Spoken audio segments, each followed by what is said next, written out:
Hey everybody, it's Jamie. Welcome to what I believe is Geeked Out Basketball's Dev Diary number 7, where today we're going to talk about player attributes. So without further ado, let's jump right in. And as usual, thanks for joining us here for this Dev Diary series because, here at Geeked Out Basketball, we're building the world's best deep tactical basketball simulation game. It's Football Manager for basketball because hardcore basketball sim gamers like all of you need your game too. So it's going to be a bit of a different video today. I haven't been able to, work on a lot of new features over the last week, so I don't have anything really sexy or exciting to show you from feature upgrades. It's been a grind the past week. I've really been working on the foundational animation system over everything. And so made a lot of good progress this week, but it's nothing you're going to see in terms of new features here on the front end. I'm hoping for next week's Dev Diary video, we're going to have some feature updates for you as well. There's still more work to do on the foundational animation system, but we're getting really close. And a quick note for those, if anyone's out there building anything with Cursor and Codex and OpenDevin and the other agentic tools right now, one thing to note is I've really been trying to train my tools to help me think in systems, to help me build systems, because a lot of these AI tools just like to build features. So that's what a lot of this week was. It was kind of overhauling our features into one cohesive animation system.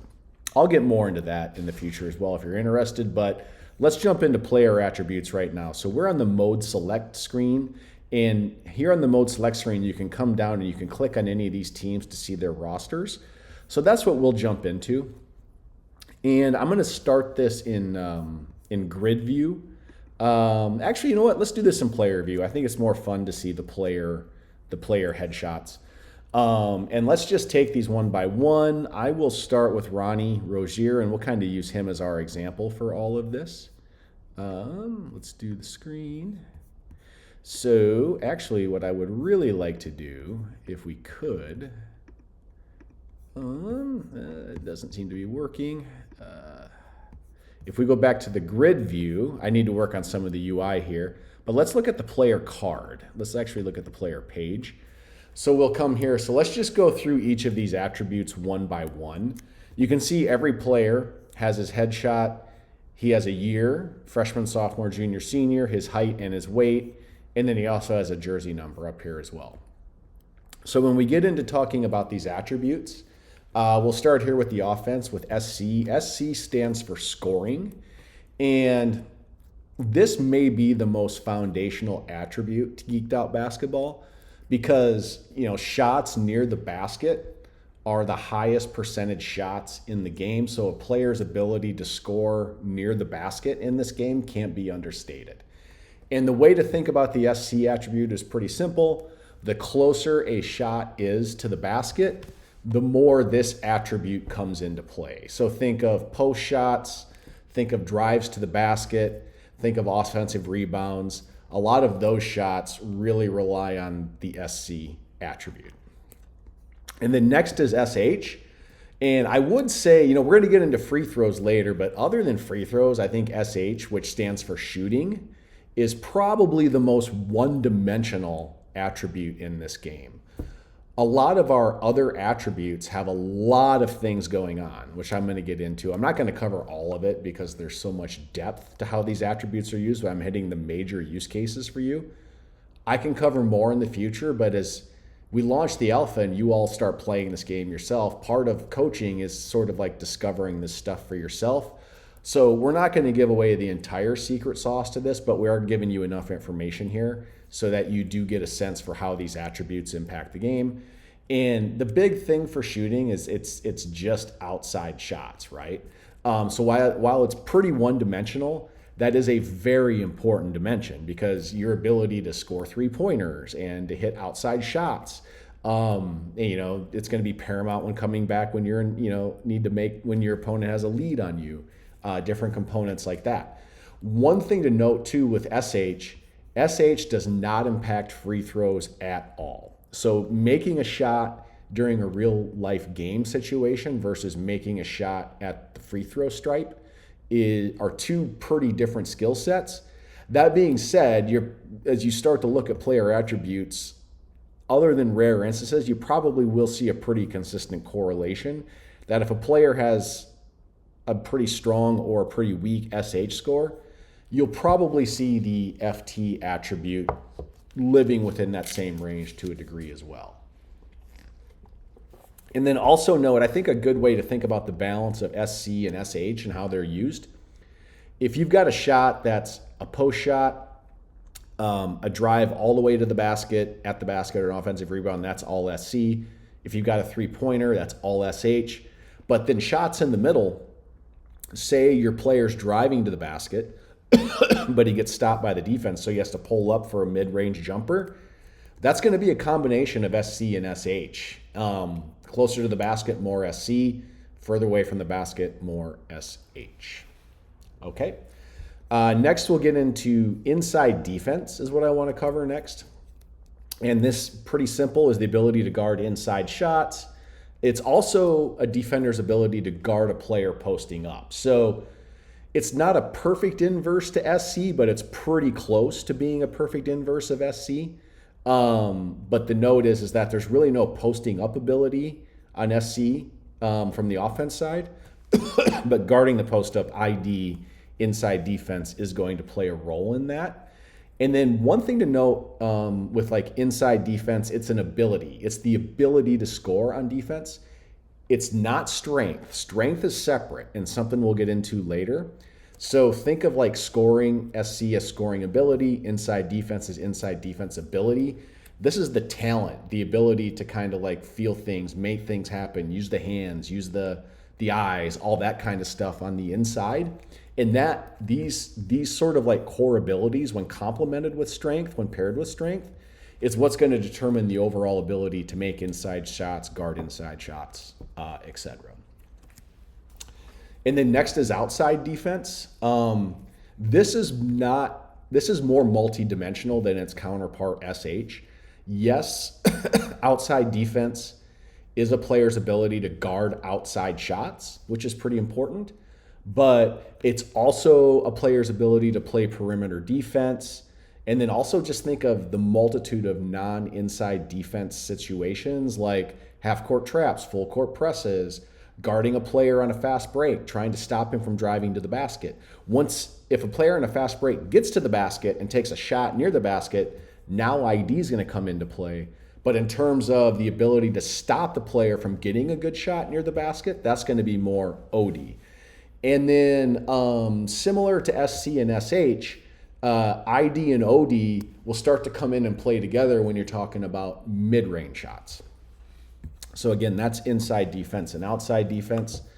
Next, we'll get to the skills. So passing, passing. This is really core to executing half-court offenses, particularly motion offenses that rely on a lot of passing. And then also it's fundamental to executing set plays because almost every set play involves at least one pass. But just note from a macro perspective, passing is going to have a bigger impact on motion just because there tend to be more passes in motion offenses.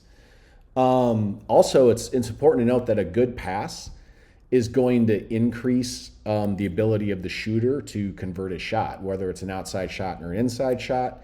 And then conversely, a poor pass is going to decrease the ability of converting that shot. And then another thing to note too, for big guys, especially guys who get a lot of rebounds, this is going to determine their ability to execute strong outlet passes, good outlet passes.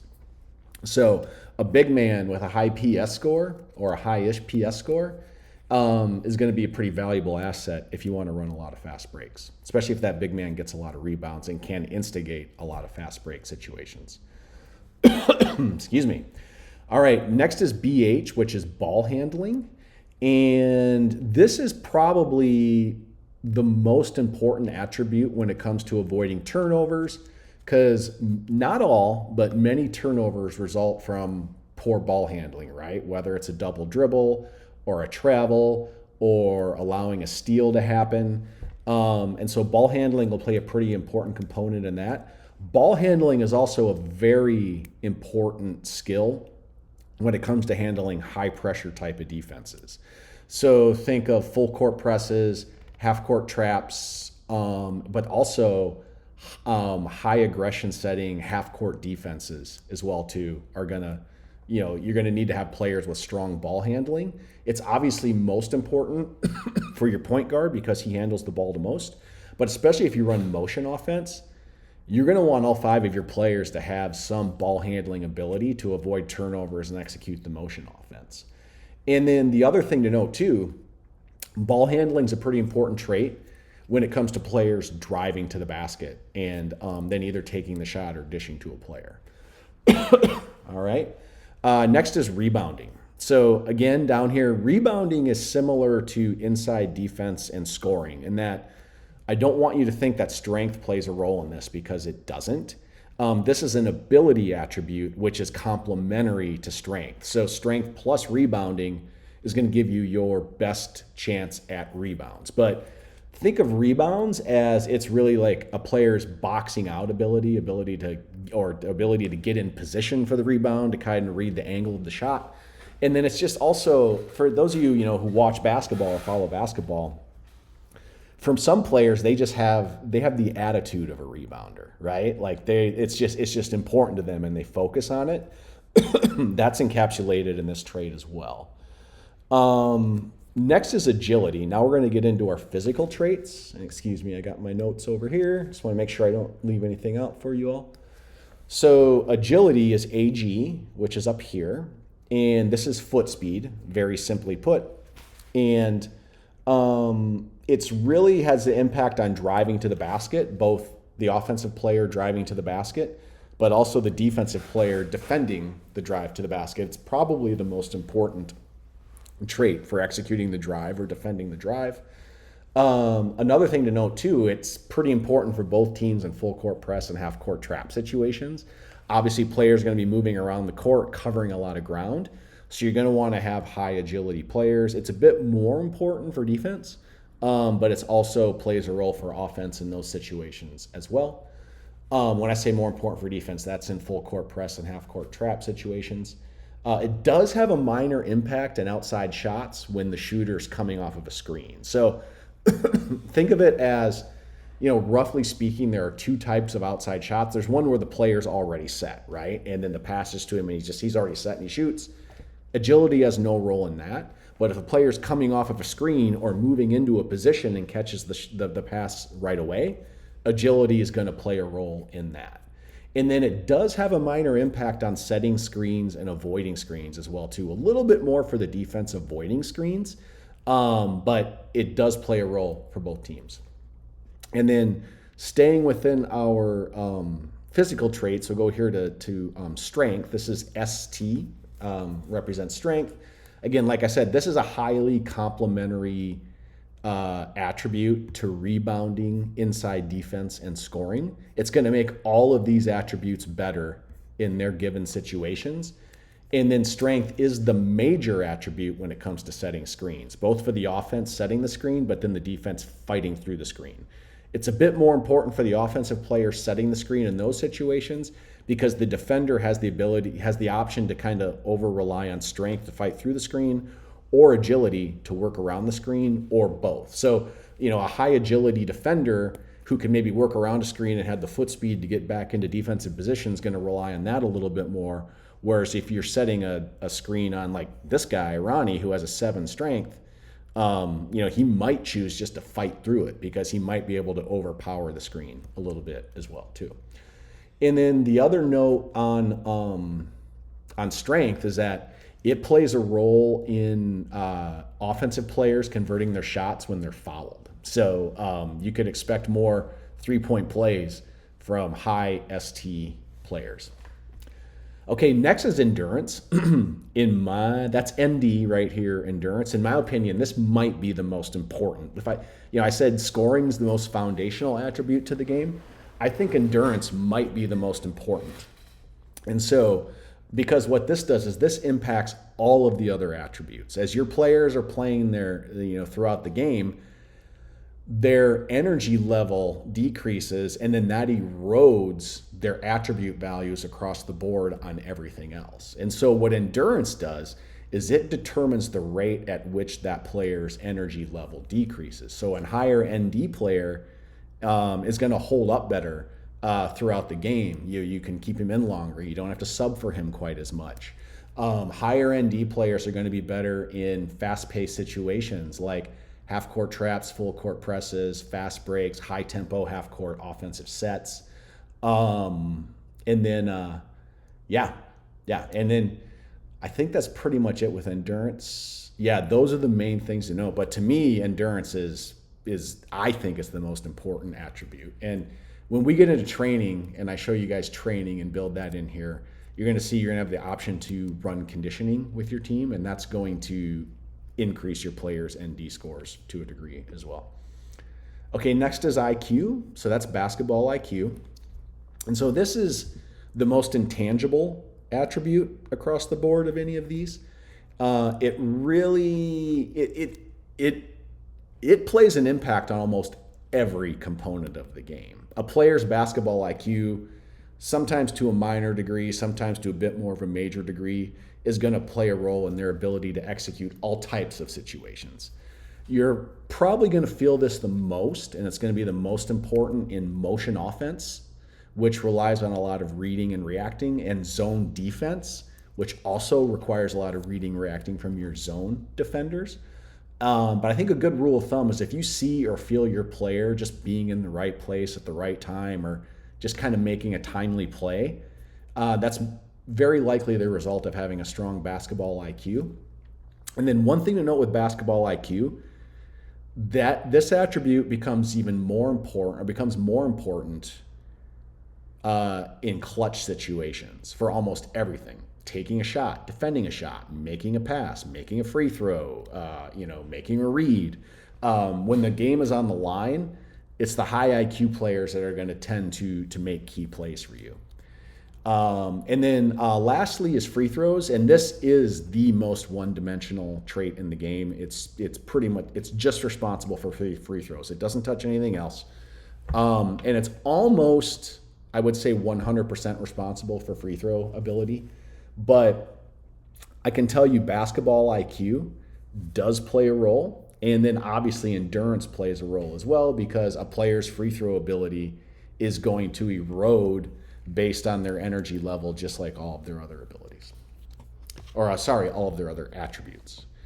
In the future, we're going to have special abilities that we'll be introducing. I'm not going to get into that right now, but these will be sort of just like special situational things that players are really good at, like clutch three-point shooter, screen setter, different things like that.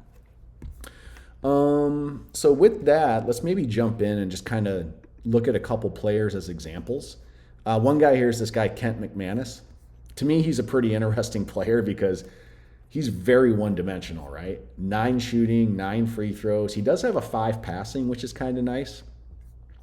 But he's pretty much a liability everywhere else. 1s and 2s across the board. So this is the guy you want in the game if you need points, but you just know he's going to be a pretty significant liability defensively. And even ball handling's not really his thing. Scoring near the basket's not really his thing.